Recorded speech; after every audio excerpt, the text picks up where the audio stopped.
এই মালদ্বীপ শহর আমাকে বলে গেল, আমি এই মালদ্বীপ শহরকে বলবো না, কেননা এই মালদ্বীপে এসে যা পাইছি ভালো কোনো ইউরোপের দেশে গিয়েও হয়তো তা পাইতাম না। তো যাই হোক, সব কিছুর জন্যই আলহামদুলিল্লাহ। এখন আমি যেই জায়গাটাতে আছি এটা হলো একটা রিসোর্ট, আর রিসোর্টগুলো আসলে কীভাবে বানানো হয় সেটাই আপনাদেরকে আজকে দেখানোর চেষ্টা করতেছি।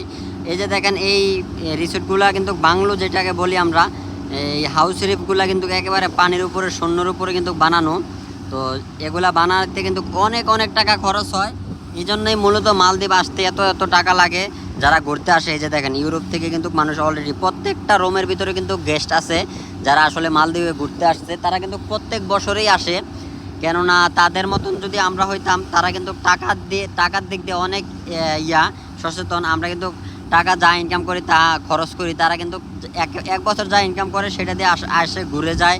তাদের কিন্তু তারা কিন্তু আসলে জন্ম থেকেই বড় লোক বলতে পারেন। আমরা যে এশিয়ার মানুষ আছি তাদের থেকে ইউরোপের মানুষ কিন্তু বেশিরভাগ মানুষই কিন্তু বড় লোক যেটাকে আমরা বলি।